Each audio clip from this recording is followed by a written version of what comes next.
Bonjour, chers frères et sœurs à Jésus-Christ. Je vous propose de lire allègrement le livre de Psaume, chapitre 1, verset 1 à 6.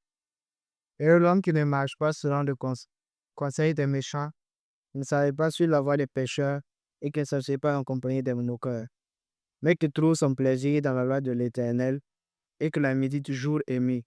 Il est comme un arbre planté près d'un courant d'eau qui donne son fruit en sa saison et dont le feuillage ne reflète du point.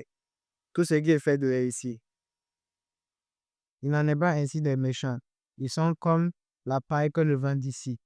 C'est pourquoi les méchants ne résistent pas au jour du jugement. Il les fait chers dans l'assemblée des justes. Car l'Éternel connaît la voie des justes et la voie des pécheurs mène à la vie. Que le Seigneur bénisse sa parole.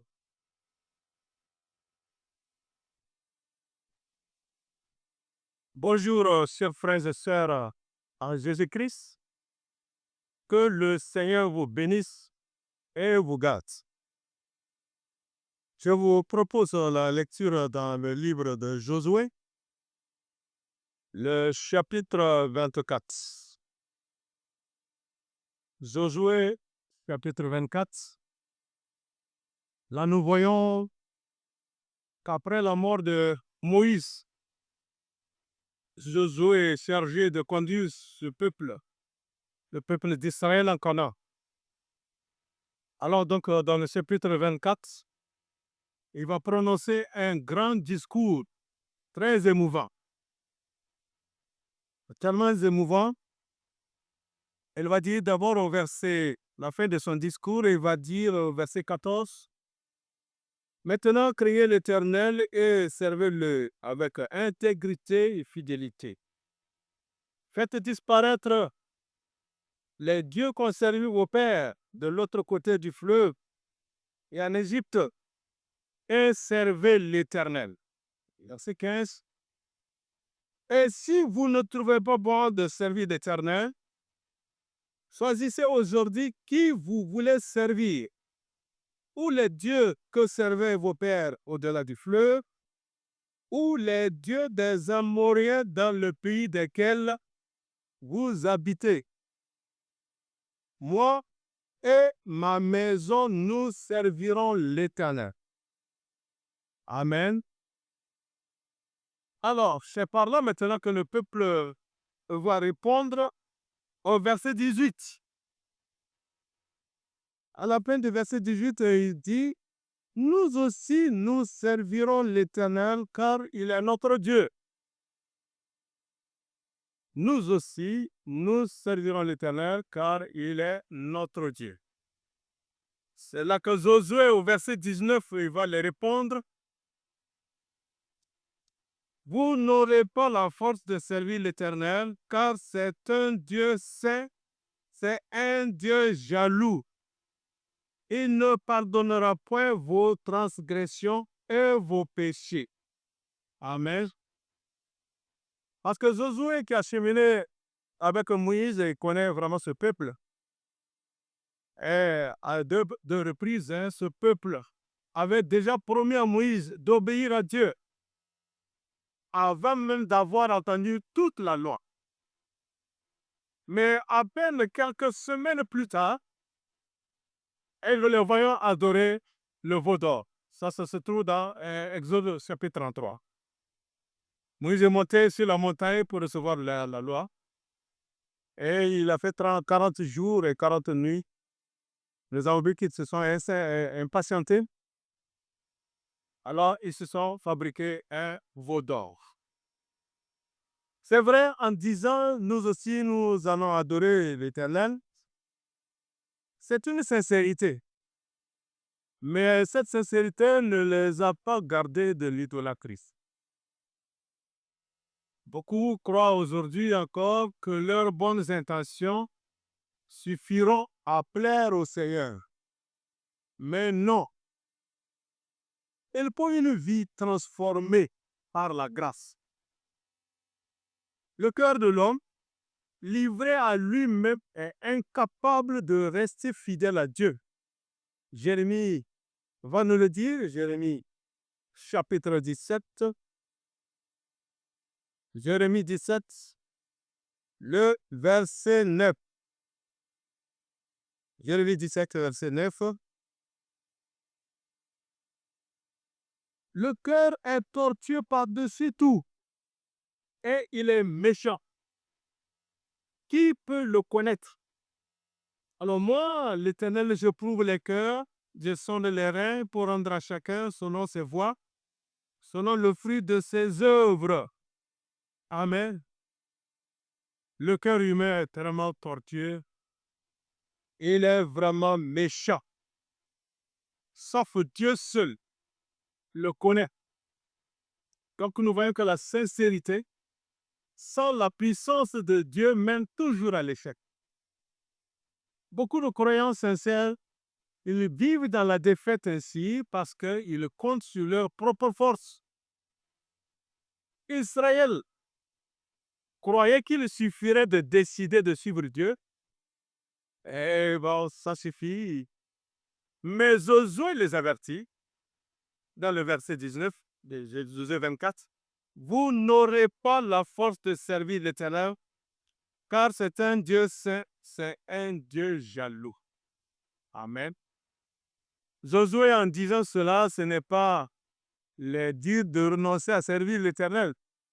Mais en fait, Josué souligne ici qu'il était impossible de le faire sans être d'abord transformé par lui. Vous ne pouvez pas servir l'Éternel si d'abord Dieu ne vous a pas transformé. Il est ainsi que beaucoup de chrétiens également veulent faire des efforts pour être saints. Ils font des efforts pour être honnêtes, pour être obéissants. Mais ils ne réalisent pas qu'ils ont besoin d'être remplis de Christ lui-même afin de parvenir. Vous ne pouvez rien faire sans Christ, comme la Bible dit dans Jean 15, verset 5. Jésus lui-même dit, sans moi, vous ne pouvez rien faire. Alors, donc nous comprenons que la responsabilité chrétienne ne consiste pas à tout faire soi-même, mais à reconnaître notre faiblesse et dépendre de la puissance du Saint-Esprit. Israël a oublié la leçon passée, même les leçons passées et d'autres promesses passées où ils avaient échoué lamentablement. Mais ils auraient dû maintenant être humbles et ôter les idoles de leur cœur, parce que le cœur est chargé d'idoles. Comme le dit Ézéchiel dans son chapitre 14, le prophète Ézéchiel, chapitre 14, verset 3. Fils de l'homme, ces gens-là portent leurs idoles dans leur cœur et ils attachent les regards sur ce qui les a fait tomber dans l'iniquité. Et Dieu dit maintenant, me laisserai-je consulter par eux? Le cœur porte des idoles. Alors là, Dieu ne peut pas se laisser consulter. Les cœurs sont là et c'est plein d'idoles. Dieu ne partage pas sa gloire avec quelqu'un d'autre. Il faut que le cœur soit libre pour Dieu seul et rien que pour lui seul. Là, tu peux le servir. Jean également le dira dans 1 Jean 5, verset 21. Petits enfants, gardez-vous des idoles. Oui, gardez-vous des idoles. Aujourd'hui, les idoles ne sont pas forcément des statues, mais ça peut être l'amour de l'argent. L'amour de l'argent dans le cœur, là où Dieu n'a pas sa place. Vous ne pouvez pas aimer Dieu et puis maman. L'orgueil spirituel. Tu ne peux pas servir Dieu, il va te reconnaître, non? Les relations toxiques. Les gens ont des relations toxiques et ils veulent servir le Seigneur. Le plaisir charnel. C'est une idole dans le cœur. Oui. Et la peur des hommes. Les gens qui ont pris des hommes et ça a pris la place de Dieu dans leur cœur. Si ce n'est pas un prophète qui parle, même la parole de Dieu maintenant ne vaut rien devant eux. Des prophètes, des pasteurs, des révérends, leur cœur en est rempli de ça, de ces gens-là. Ils ont tellement peur des hommes plus que Dieu. Et même quand ils en vont dans les rassemblements, tant qu'ils ne voient pas tel pasteur, tant qu'ils ne voient pas le prophète, alors Dieu n'est pas là. Parce que les hommes ont pris la place de Dieu. On ne peut pas servir Dieu tout en gardant des idoles dans son cœur.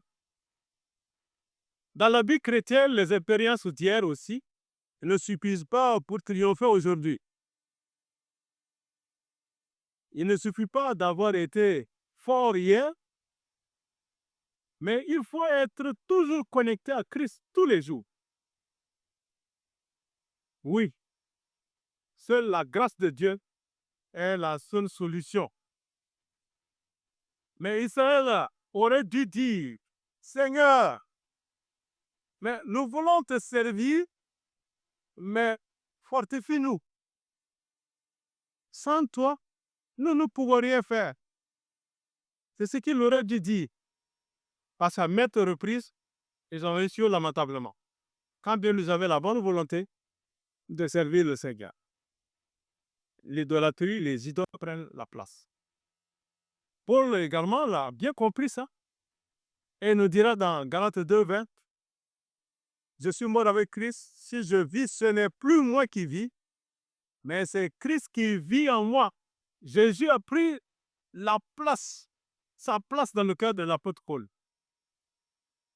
Ce n'est plus une idole, ce n'est plus quoi d'autre, c'est Jésus qui est là dans son cœur.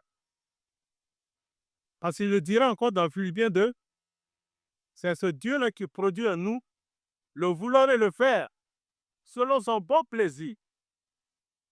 Nous ne pouvons rien faire sans que ce soit Dieu lui-même qui nous aide. La vraie vie chrétienne ne repose pas sur des efforts personnels, mais sur l'action de la grâce de Dieu dans un cœur humble. Sans la transformation du cœur, les engagements deviennent des paroles vides. Amen. Les engagements deviennent des paroles vides tant que le cœur n'est pas vraiment transformé. Le vrai service fidèle commence par une transformation intérieure. C'est pourquoi Jésus dit, celui qui vient après moi, qu'il renonce à lui-même et qu'il prenne sa croix tous les jours et qu'il me suive. Donc il faut être totalement mort à la croix et vraiment vivre pour Jésus-Christ. Dieu ne cherche pas simplement des déclarations fortes, comme les gens ont l'habitude de faire, mais il veut des cœurs humbles, dépendants de la grâce. C'est ça que Dieu recherche. Dans Colossiens 1, 27, nous connaissons ça très bien. Christ en nous l'espérance de la gloire. Jésus doit occuper le cœur, il doit le changer. Nous devons être nés de nouveau. C'est ça qui peut nous garder. Amen. Alors nous regardons dans Luc 6, Jésus le dira, Luc 6, 46, et dit, pourquoi m'appelez-vous Seigneur, Seigneur, et ne faites-vous pas ce que je dis? Oui, les Israélites, nous servirons l'Éternel, mais ils ne font pas ce que Dieu dit. Voilà. On a encore des exemples encore ici. Dans Matthieu 7, on va le lire tout de suite. Des gens qui croyaient vraiment servir le Seigneur, Mais à leur grande surprise, le Seigneur dira avec gravité, « Je ne vous ai jamais connu. » Alors nous lisons dans Matthieu 7. Matthieu 7. Regardons le verset 21. Ceux qui me disent Seigneur, Seigneur, n'entreront pas tous dans le royaume des cieux, mais celui-là seul qui fait la volonté de mon Père, qui est dans les cieux. Verset 22. Plusieurs me diront en ce jour-là, Seigneur, Seigneur, n'avons-nous pas prophétisé par ton nom? N'avons-nous pas chassé des démons par ton nom? Et n'avons-nous pas fait beaucoup de miracles par ton nom? 23. Alors je leur dirai ouvertement, je ne vous ai jamais connu. Retirez-vous de moi, vous qui commettez l'iniquité. Amen. C'est grand ça. C'est très fort. Hein? Je ne vous ai jamais connu. Il dit Seigneur, Seigneur, mais il rejette le Seigneur. Jésus n'est pas vraiment leur Seigneur, puisqu'il faut leur volonté. Notre époque est vraiment marquée par une grande confusion spirituelle. Parce que nombreux sont ceux qui se réclament de Dieu et qui parlent en son nom, qui agissent avec une certaine autorité religieuse. Voyez-vous, même les paroles pieuses, les titres spirituels ou des activités spectaculaires ne prouvent rien devant Dieu. Ça ne prouve rien devant le Seigneur. Ce qui compte, c'est l'obéissance intérieure. C'est le fruit de la régénération par l'Esprit de Dieu. Alors ils disent au verset 21, Seigneur, Seigneur, n'entreront, Seigneur, Seigneur, n'entreront pas dans le royaume des cieux, mais celui-là seul qui fait la volonté de mon Père qui est dans les cieux. Oui, ce sont des gens qui disent Seigneur, Seigneur. Mais leur cœur est très loin de Dieu. Les idoles ont rempli vraiment leur cœur. Et comme Jésus dira encore dans Matthieu 15, 8, que ce peuple m'honore des lèvres, mais son cœur est éloigné de moi. Israël sait, il a proclamé haut et fort, nous servirons l'Éternel. Mais quelques semaines, nous les voyons faire un bout d'or. Beaucoup pensent que le simple fait de prononcer le nom de Jésus suffit pour être sauvé. Jésus lui-même il corrige cela. C'est une illusion très dangereuse. Ce n'est pas l'évocation extérieure, mais la soumission à la volonté du Père qui ouvre la porte du royaume. Amen. Il est possible de prêcher, de chanter, de prophétiser, de faire des miracles, et pourtant, de ne jamais avoir une vraie transformation intérieure. Beaucoup confessent Jésus de leur bouche, mais ils vivent dans la désobéissance. Leur cœur est loin du Seigneur. Mais le Seigneur cherche l'obéissance authentique qui est le fruit d'un cœur transformé. Amen. Le royaume de Dieu n'est pas pour eux, est vraiment pour ceux qui marchent dans l'humilité, hein?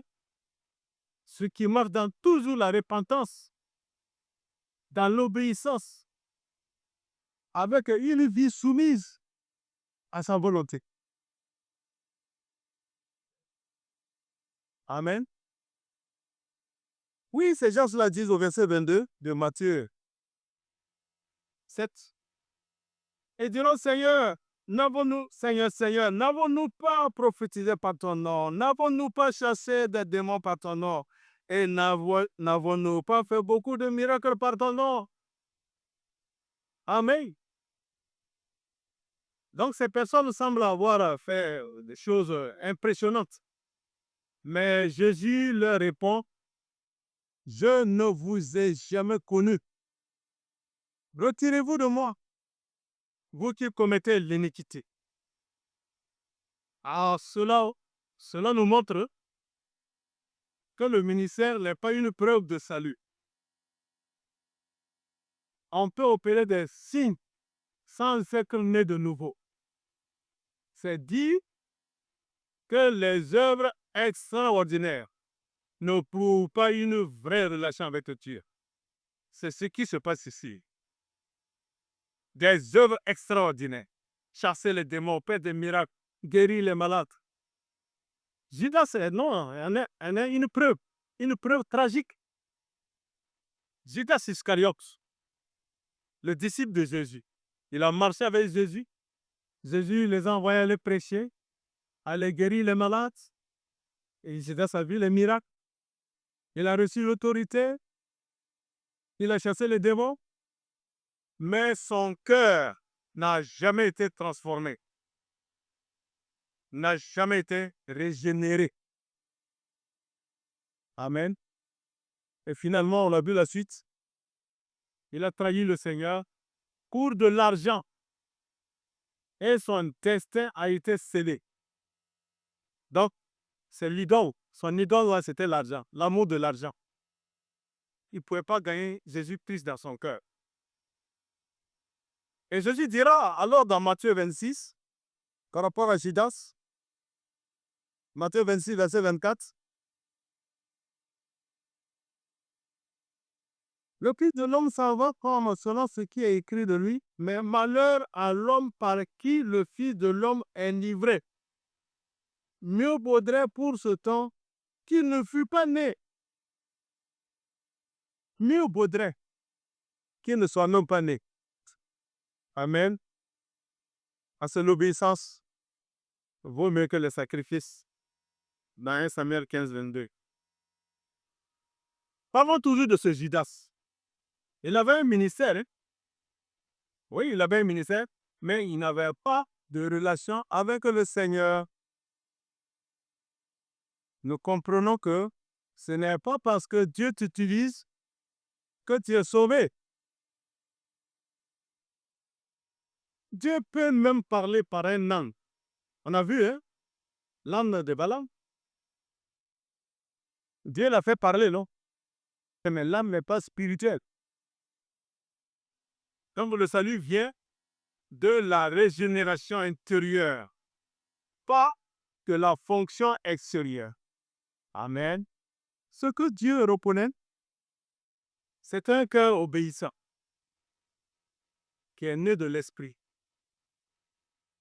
Ce qui distingue un vrai disciple, ce n'est pas l'activisme religieux, mais une vie fondée sur la parole et une vie qui est conduite par l'Esprit Saint. Jésus le dira dans Jean 14, le verset 23, Jean 14, verset 23.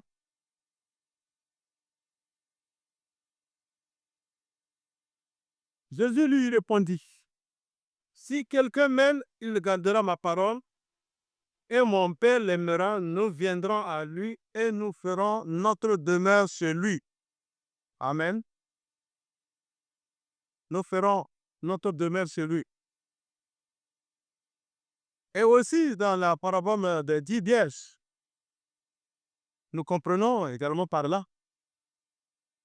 Il est dit qu'il y en a 5 qui sont sages et 5 qui sont vraiment folles, insensées. Ils ont manqué l'huile. Ils n'avaient pas mis dans leur lampe. L'huile symbolise la vie de l'esprit, la régénération, l'intimité avec Dieu. L'intimité avec Dieu. Le Saint-Esprit. Jésus, à la grande reprise, à la grande surprise de ces gens, de ces femmes-là, il dira dans Matthieu 25, là, le verset 12, il dira, verset 12, Jésus répondit, je vous le dis en vérité, je ne vous connais pas. je ne vous connais pas. C'est un avertissement solennel. On peut paraître prêt, être dans l'assemblée, mais si l'Esprit de Dieu n'habite pas en nous, nous ne sommes pas à lui. Romains 8, le verset 9, le dit Romains 8, verset 9. Celui qui n'a pas l'Esprit de Christ ne lui appartient pas. Romains 8. Romains 8, verset 9. Pour vous, vous ne vivez pas selon la chair, mais selon l'Esprit, si du moins l'Esprit de Dieu habite en vous. Si quelqu'un n'a pas l'Esprit de Christ, il ne lui appartient pas. Amen. Ces vierges-là, ils n'avaient pas le Saint-Esprit. Ils n'étaient pas régénérés. Ils n'ont pas l'Esprit de Christ. Ils n'appartiennent pas à l'écoute. C'est un verdict irrévocable.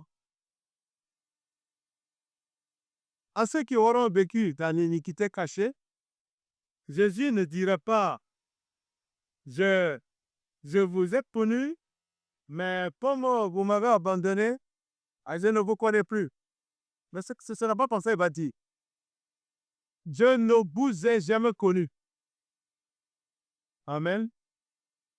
C'est ça qu'il a dit dans Matthieu 7, verset 23. « Je vous ai jamais connu. Retirez-vous de moi. » C'est choquant, hein?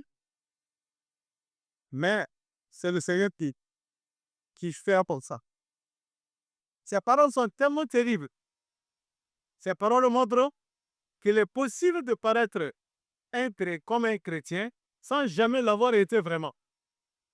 Ils ont l'apparence de chrétiens, mais en fait, n'ont jamais été chrétiens, n'ont jamais de relation avec le Seigneur. Alors Dieu ne veut pas une performance religieuse, mais il veut une relation vivante. Amen. Les vierges folles ont manqué l'esprit pendant l'attente. Oui. Comme je le disais, l'huile, c'est le serment de Saint-Esprit, la vie divine.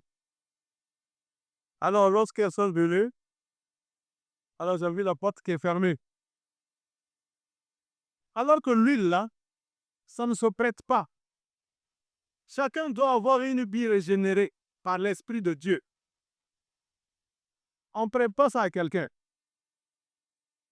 Il ne suffit pas d'être dans une église et même de suivre les programmes et même porter un titre.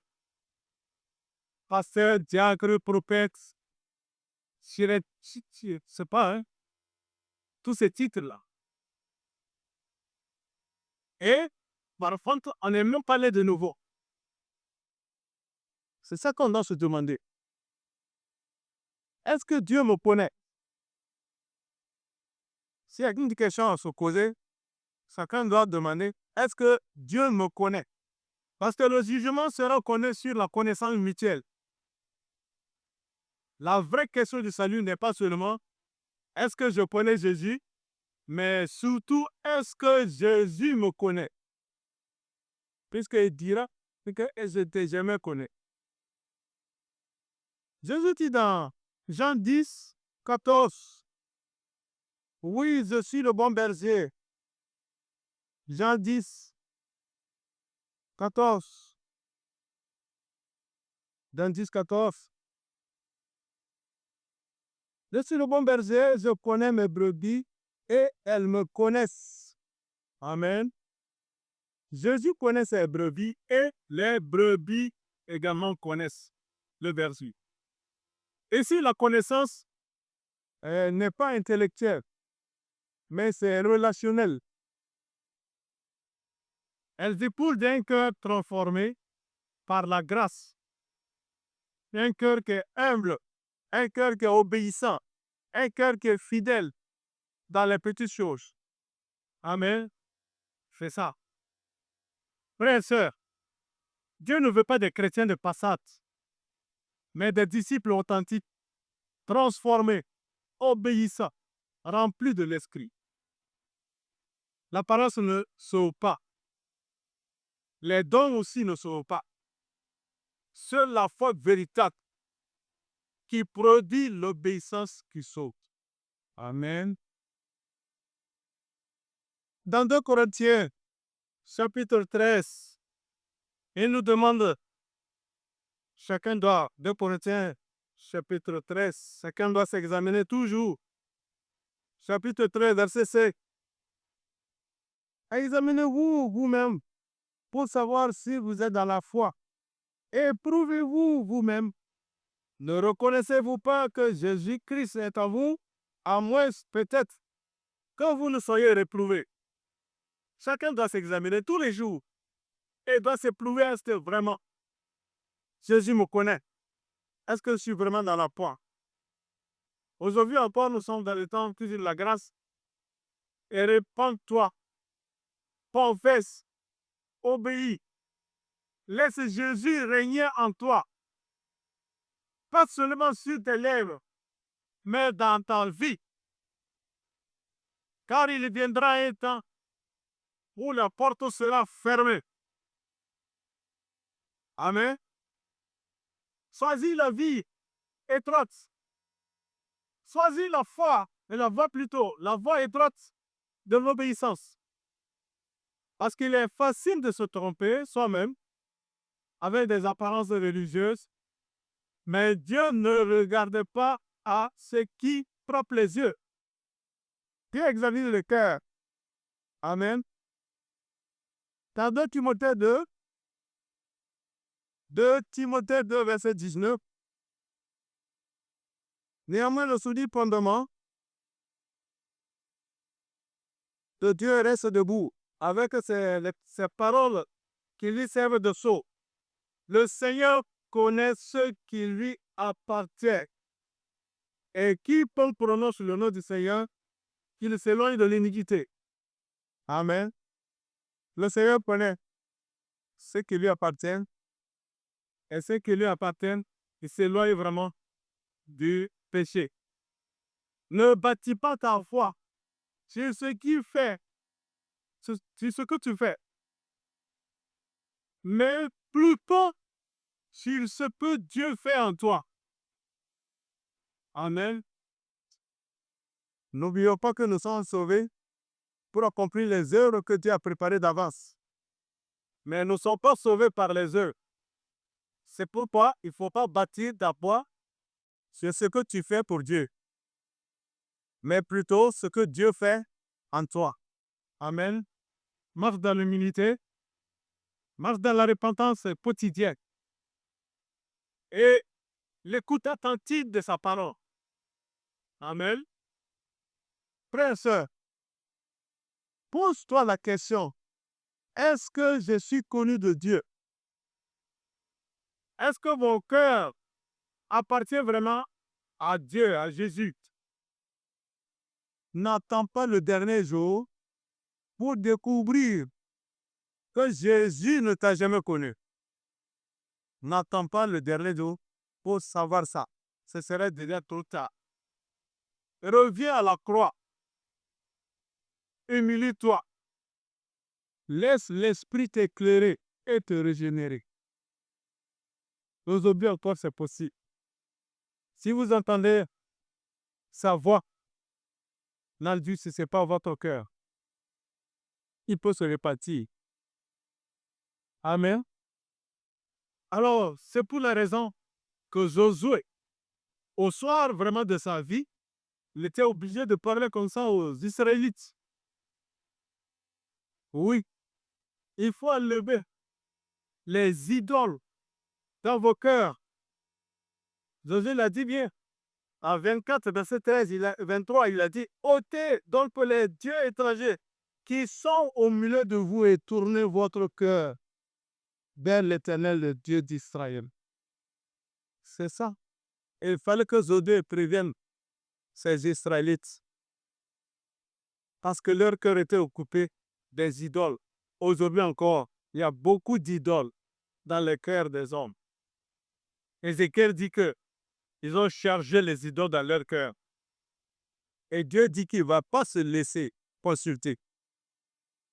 Tu as des idoles dans ton cœur, Dieu ne va pas se laisser se consulter.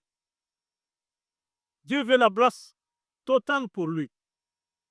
Mon fils, donne-moi ton cœur et que tes yeux se plaisent dans mes voies. Amen. Que Dieu nous apporte vraiment de le connaître et surtout d'être connu de lui. Ça qui est très essentiel.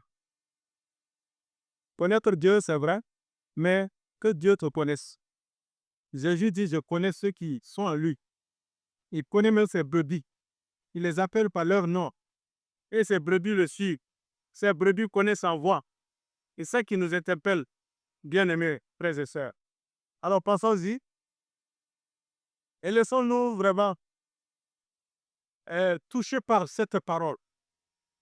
Parce que c'est primordial. Quand nous voyons l'exemple d'Israël, c'était vraiment sincère hein, dans leur cœur. Nous aussi, nous servirons l'Éternel. Et nous voyons dans Matthieu 7, Seigneur, Seigneur, nous avons fait ceci, nous avons fait cela. Donc, ils servent le Seigneur, ils veulent servir le Seigneur, mais ils n'ont pas de relation avec le Seigneur. Leur cœur est chargé des idoles. Les idoles. Enlever les idoles dans nos cœurs. Ôter les idoles, les dieux étrangers. Il faut que le cœur soit totalement à Jésus-Christ.